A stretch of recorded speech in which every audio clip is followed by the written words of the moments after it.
Hello, welcome back to CinemaBurger. I'm Scott Berger, and I bring you movie reviews from a different perspective. We continue with our viewer choice movies with the number 2 choice for comedy with Trading Places. Now, Trading Places is about class society and differences in class struggle. It's about the rich exploiting the poor and the other rich. An interesting take on social commentary, and even though this movie came out in 1983, which is 37 years ago, it draws many haunting similarities to what goes on in today's world of 2020. So we start off with Winthorpe III, played by Dan Aykroyd. He's a rich, educated man. He has his own butler, and he lives a very pampered life. He doesn't do much for himself. He works for Duke and Duke. They're even richer, and they're played by Don Amici and Ralph Bellamy. Now, both Duke brothers have a discussion because one of them is reading scientific journal, and they're talking about what makes a person successful. Is it how he was brought up and his family, or is it his environment, what he grew up around? Now, one of them thinks that it's your genes and hereditary traits that make you successful, and the other one thinks that it's your environment that makes you successful. So then they hatch a sinister bet to see which one is correct. Now, this movie really shows how the rich act and how they influence the world around them and how much pull they have with money, and also how cheap they can be. They give one of their butlers a $5 Christmas tip from both of them, and they're both millionaires, and they think that's something generous. Now, it's around Christmas time, and the Dukes work for a stock trade company, or they buy and sell people's brokerage allowances to see what will sell and what won't. So Dan Aykroyd, who is Winthorpe, sees what will sell and makes predictions and tells the Dukes to sell or buy. So you do get to learn about the stock trading in business in this movie, which is interesting. Now, while going through payroll, Dan Aykroyd sees a check for someone named Clarence Beeks, who he doesn't recognize. When he brings it to the Duke brothers, they say they'll take care of it, and it's a little shady. Now, as we see Dan Aykroyd's life, he's in country clubs and societies that are very rich and hoity-toity, and you notice there's no black people in those. Now, this movie takes place in Philadelphia, but that really doesn't have much to do with anything. But when the Duke brothers look at Dan Aykroyd's character, they think that either his success is brought on by his upbringing or by his surroundings, heredity versus environment. They basically compare Dan Aykroyd to a horse in breeding, which is very dehumanizing, but also probably accurate for how rich see other people. This is a speculation, but if you look at the news and everything, it's pretty accurate, I guess. Now, we meet Eddie Murphy's character, Billy Ray Valentine. He is poor and out on his luck, and he's pretending to be a homeless, no-legged Vietnam vet to get money. Now, when he pretends to be blind, it's interesting since he does a good Stevie Wonder impression. He does the head swaying and the talk that he does, so it's very interesting for his comedy routine because his real-life comedy bits show up in his performance. Now, on the street, as Billy Ray Valentine is being interviewed by cops because he's impersonating a veteran, he walks away from the cops and accidentally walks into Dan Aykroyd's character. Now, automatically, because Dan Aykroyd sees a poor black man, he assumes that he was trying to steal his briefcase, which had all the payroll checks in it for the company. Now, Eddie Murphy's character tries to give him the suitcase, but Dan Aykroyd's character doesn't listen and just assumes that he's a thief, and he says he probably has a gun, so it's racial profiling, which is something that also happens now. Still. Now, since there are other cops on the street, Dan Aykroyd's character alerts other police to go after Eddie Murphy. Now, when they walk back into the lobby of the Duke and Duke company, they corner Eddie Murphy's character, and they have 6 cops on him for one person. which seems like a lot. But also, when Eddie Murphy yells, "Is there a lawyer in the house?" There's a bunch of old white men, and they all like look up and whistle like they're not around because they don't want to help this person because they assume just because he's poor and black that he deserves what he got, which is another problem. Now, obviously, when this movie came out, it was seen as a very popular comedy, and it's still a good movie today, but it's just a little scary how, thinking about today's world, that all these situations have a deeper meaning now. They did then, but they feel more pertinent now than ever before. Now, after this whole situation where Eddie Murphy's character gets arrested, the Duke brothers hatch their plan to see whether it is hereditary versus environment that makes a man act the way he does. So they basically will switch the lives and lifestyles of both Eddie Murphy and Dan Aykroyd to see how they act and perceive themselves. Now, this is a really fucked up notion to do, and when you find out how much they bet who is right, it's really even more sickening. Like I said, back in the 80s, harmless comedy. Nowadays, real life possible situations, but messed up way of thinking, because the rich don't value anything other than money in this movie, but possibly in real life. Now, the Duke brothers bail Eddie Murphy out of jail, and one of them offers him whiskey to get into the car, which is another stereotype. Now, a lot of stereotypes are used for comedic purposes, and they can be hurtful, and is hurtful sometimes. Now, the Duke brothers say they're going to use that Clarence Beeks character to get this job done, and they say he's done things like this before, which is interesting, since we haven't met Clarence Beeks yet, and we don't know what he does. And when we finally see Clarence Beeks, he's played by Paul Gleason, who was the principal from The Breakfast Club and many other 80s movies. He's a great character actor. Now, when the Duke brothers bail Eddie Murphy out of jail and they say they're going to give him a second chance, like a job, a house, and everything, he's very skeptical, and he's right to be, because why would some rich people just offer some poor, out-of-luck person a new chance? Because that's not really how society works. And that's like the gimmick of this movie as well. Now, to discredit Dan Aykroyd's character, they have Clarence Beeks plant evidence and drugs on him, and he gets kicked out of the country club and fired from his job, and then he also gets kicked out of his house, and they get him indicted for embezzlement and accused of that. And Clarence Beeks pays the cops to arrest him to do extra cavity searches and be a little more forceful, which once again just shows how much influence the rich have in this country. Now, once Eddie Murphy is given all the money in the house, he acts different and he flaunts his money. He has people over to his house, which was Dan Aykroyd's and now is his, and he has what are considered like low lives or strippers and stuff, or sex workers over, and later on he realizes that they only came to his party because he has money and not because they were his friends, actually. It just shows another value that money has over people. Now, after Eddie Murphy kicks out all the people in his house because they're ruining his stuff and things like that, Coleman, who was Dan Aykroyd's butler and now is Eddie Murphy's, asks, "Oh, your friends are leaving?" And Eddie Murphy's like, "No, they're not my friends. They're just some lowlives and stuff." So, also, Eddie Murphy thanks Coleman for, like, being a decent person, which Dan Aykroyd never thanked Coleman for anything when he was employed for him.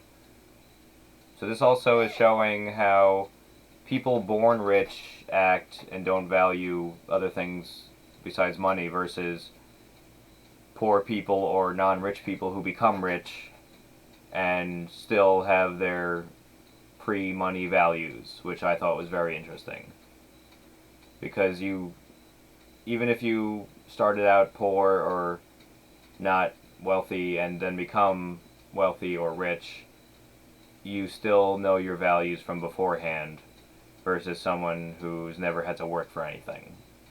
Case in point, Dan Aykroyd versus Eddie Murphy. Now, as we see Eddie Murphy going from poor to rich and acting more civilized or proper, we see Dan Aykroyd losing everything he had and making more dangerous choices or more uncharacteristic choices. Now, at one point, the Dukes have Clarence Beeks ask a sex worker played by Jamie Lee Curtis to embarrass him in front of his girlfriend by asking for drugs from him. And actually, this starts their relationship a bit because Jamie Lee Curtis feels bad for Dan Aykroyd because he's down on his luck. She doesn't believe that he used to be rich and is being framed, but she pities him and gives him a break. Now, another good value of this movie is to not judge people based on their first impressions or looks. You could be a completely different person inside and not show it on the outside. Now, Coleman the butler actually sees Dan Aykroyd on the streets and he starts to feel bad for what he's done. Now, he is a Duke and Duke employee also, so he kind of has no choice in everything that he's done by pretending not to know Dan Aykroyd and stuff, but he starts to learn his error of his ways. Now, at one point, Eddie Murphy is in a taxi and he actually sees Dan Aykroyd and they both recognize each other, and this is the beginning of both of them realizing what has been done to their lives. Now, in terms of the job that Dan Aykroyd had and then Eddie Murphy receives about the predicting the markets of different items like pork bellies for bacon, concentrated frozen orange juice, coffee, wheat, things like that. Now, Dan Aykroyd is good at his job because of his Harvard upbringing in college. Now, Eddie Murphy is able to predict things based on the street smarts, so to say, or just knowledge of how people think.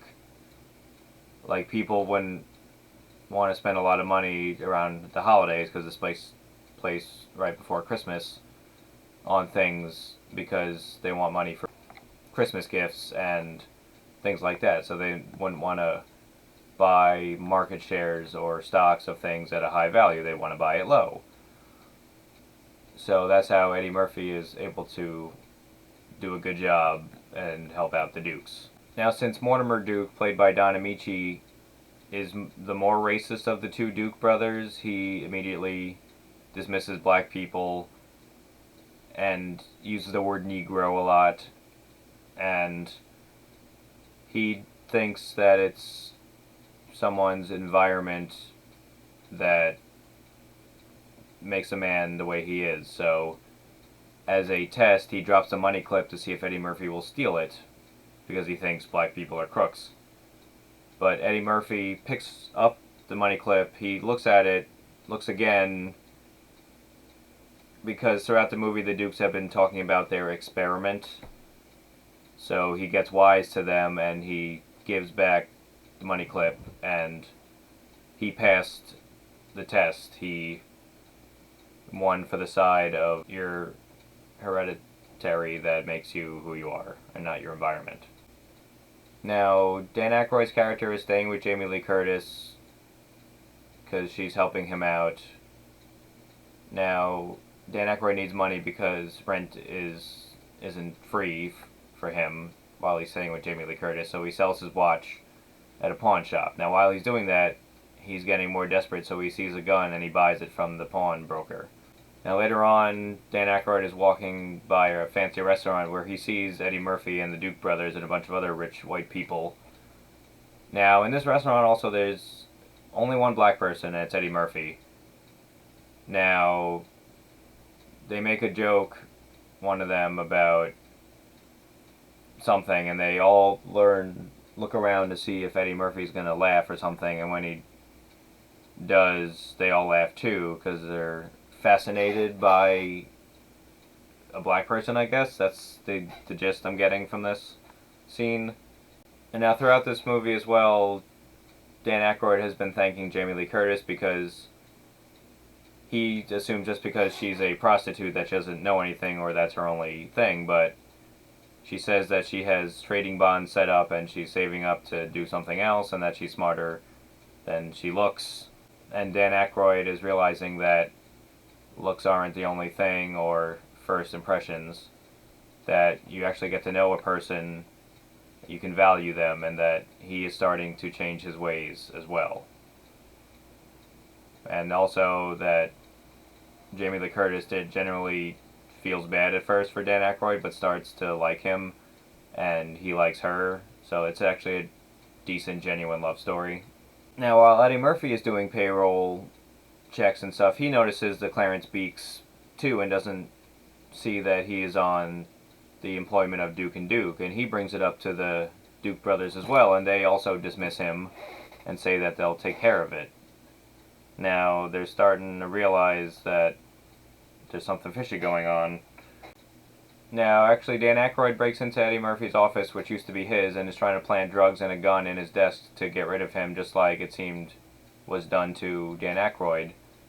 And Eddie Murphy has the police arrest him, and the Duke brothers are like, but he's poor and out of luck, and it's Christmas Eve, and he's like, doesn't matter, we gotta be tough on people like that. So basically they're saying that it's the poor's own fault that they're poor, and that they can't get help. Now obviously not everyone who's poor is poor because of their own life choices. I mean, most people aren't, but they're just immediately dismissing poor people and down on their luck people because they're seen as ugly or not pretty like rich people. Now, while Eddie Murphy's in the bathroom, he hears the Duke brothers walk in, and they finally really talk about their wager, because Eddie Murphy is doing well in the rich environment. So one of the brothers asks, oh, are you going to keep Eddie Murphy in this position, or once this experiment is over, are you going to bring Dan Aykroyd back in? And they don't want to bring Dan Aykroyd back in, but they also wouldn't want to keep Eddie Murphy in a position of power because he's black, and they use the N-word, and it's to really show their cruelty and disregard for other people. So Eddie Murphy hears all this also. So they finish their wager, and they basically bet $1 to destroy two people's lives for seemingly no reason, just to show how cruel they are, because they have a position of money and power that they can just manipulate people and seemingly have no consequences. So that's a really dark and interesting social commentary for this seemingly innocent comedy, but it's a lot more layered than that, and I really give them credit, the filmmakers, for this. Now, John Landis directed this movie. He's notorious for making most of the great 80s comedies, and this is another one. But this also has a lot of good subtext. Now, at this point, also, Dan Aykroyd is walking in the rain. He has a dog pee on him. He tried to hold up the Duke brothers' place and got thrown out. He's basically ready to kill himself at this point. He holds a gun to his head and pulls the trigger, but doesn't shoot for some reason. But then he throws the gun away behind him and he hears the bullet go off. So basically these two people drove a man to almost kill himself for $1 wager. So after hearing the Duke brothers' plan and wager, Eddie Murphy finds Dan Aykroyd to tell them what happened. Eddie Murphy also overheard that they're going to use insider trading, and they're going to use Clarence Beeks, who is head of security for the stock exchange or something, to basically know how the market for the orange crop for the following year is going to go, so they can sell or buy beforehand, knowing information, which is insider trading. So they're also just going to steal too, while destroying people's lives. So Eddie Murphy, Dan Aykroyd, Jamie Lee Curtis, and their butler Coleman devise a plan to get back at them and do what's right for everybody, and get back at the people who messed with their lives so badly. Now, Clarence Beeks has the information in a briefcase and to get on the train that they're on, Eddie Murphy and everybody pretend to be different people because there's like a Christmas party, so they all dress up. Now Eddie Murphy comes in as a Swahili person. Jamie Lee Curtis comes in as a Swedish girl. Coleman comes in as a priest, and finally we see Dan Aykroyd walk in. He's pretending to be a Jamaican person, and he's wearing blackface. Now, it's not meant to be bad back then, but it's really in poor taste, especially in the year 2020 now, and it's really uncomfortable to see it happening. But they basically subdue Clarence Beeks, played by Paul Gleason, which involves somebody in a gorilla suit being put on Clarence Beeks, and there's a gorilla on this train for some reason, and there's two people watching it, but they're like drinking and not paying attention. So basically, the bad guy, Clarence Beeks, gets thrown in the gorilla cage with the other gorilla, and basically the male gorilla has sex with him. So there's possible bestiality. And at the stock market, for the final scene, Eddie Murphy and Dan Aykroyd have their plan. They're both back in like rich or nice clothing attire, because Dan Aykroyd was saved by Eddie Murphy, and Coleman admits that he made a mistake too. So they all go to the stock market and throw in their plan. So even though Eddie Murphy knows a little bit about predicting the stock prices, Dan Aykroyd explains to him how the bullpen works, and I'm assuming it's pretty accurate, but it's an interesting insight on how the stock exchange works, and it's a pretty interesting explanation. So basically, the Duke brothers think that the orange crop's going to be a lot of money, the stock worth, but it's actually worth less, so they had their broker buy the stocks, assuming that they would be high, but they're actually low, so they want them to sell it, but it fails, and basically the Duke brothers become poor, and Eddie Murphy and Dan Aykroyd and Jamie Lee Curtis and everyone become rich. So they get back at their people who mess with them, and they get rich in the process. So basically, the Duke brothers are now poor. All their money and assets are taken away, and they get kicked out of the stock exchange for insider trading. At the end, we finally see Eddie Murphy, Dan Aykroyd, and everybody on a tropical island enjoying their lives now. And it's nice to see Coleman, the butler, have another butler to answer to, so he can be waited on hand and foot instead. So everybody gets their just desserts, and the protagonists have nice lives now. Dan Aykroyd is now with a woman who is truly loves him for him, and not just because he has money like his previous fiancée, who was like a shallow woman and actually related to the Duke brothers. But as soon as Dan Aykroyd wasn't rich and clean looking, she immediately dismissed him, along with all his country club friends. So that was Trading Places. It was always a popular and funny comedy from when it came out up until now. But now watching it 37 years later in the present day, I mean, it was present day back then, but it's just an interesting social commentary and scary how certain things have not changed in 37 years. I would give this movie a 5 out of 5 burgers. It's a definite recommendation. You should watch this movie because, one, for the cast, two, for the themes it's trying to show the audience and how the rich act and influence people. And it's a great movie, and it may not be as funny as it used to be, but it's definitely something that should be seen and a interesting social commentary. Alright, I've been Scott Berger, and this was Trading Places. I'll see you next time.